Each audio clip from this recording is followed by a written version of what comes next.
আলু ছাড়া বাঙালির হেসেল সম্পূর্ণ নয়। এদিকে এ রাজ্যের আলুর দাম শুনলে মাথা ঘুরিয়ে যাবার উপক্রম, কখনো 40 টাকা কেজি, আবার কখনো 50 টাকা কেজি।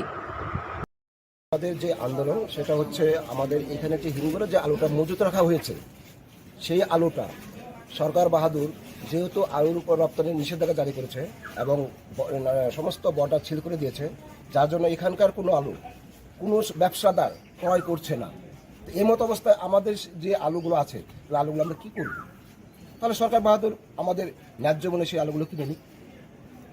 আজকে পার্শ্ববর্তী ভুটান রাষ্ট্র, সেখান থেকে প্রতিদিন শয়ে শয়ে কুইন্টাল আলু আমাদের উত্তরবঙ্গে বা ফালাকাটা, জলপাইগুড়ি, আলিপুরদুয়ারে আসছে।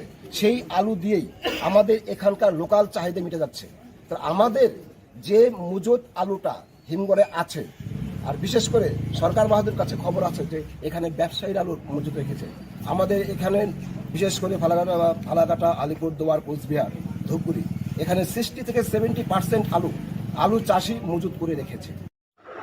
তবে একটু হলেও মুখে হাসি ফুটেছে গৃহস্থিতে।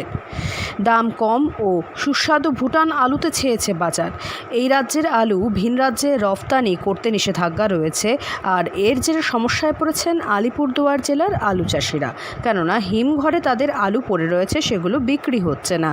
আর এলাকার বাজারে ছেয়ে আছে ভুটানের আলুতে। প্রতিদিন শয়ে শয়ে গাড়ি ভর্তি আলু আসছে ভুটান থেকে। আলিপুরদুয়ার জেলার বাজারে ছেয়ে আছে ভুটানের আলু, যার ফলে এলাকার চাষিদের আলু বিক্রি হচ্ছে না বলে অভিযোগ। আলু ব্যবসায়ীদের কথায় অতিরিক্ত বৃষ্টিতে এবছর আলুর ফলন ভালো হয়নি তাদের। তার উপর ভুটান আলু বাজার মাত করছে। ভুটান আলুর দাম কেজি প্রতি 20 থেকে 25 টাকা। দাম কম হওয়াতে ভুটানের আলুর চাহিদা বাড়ছে দিন প্রতিদিন। অবিলম্বে ভিন রাজ্যে আলু রফতানি করার নিষেধাজ্ঞা সরকার উঠিয়ে নেক, অথবা ন্যায্য মূল্যে রাজ্য সরকার আলু ক্রয় করুক, এই দাবিতে সরব আলিপুরদুয়ার জেলার আলু চাষিরা। বাইরের রাজ্যে আলু বিক্রয়ের অনুমতি, সারের কালোবাজারি বন্ধ সহ কয়েক দফা দাবি নিয়ে একজোট ইতিমধ্যেই হয়েছেন ফালাকাটার কৃষকেরা। আলিপুরদুয়ার থেকে অনন্যাদের রিপোর্ট, লোকাল 18 বাংলা।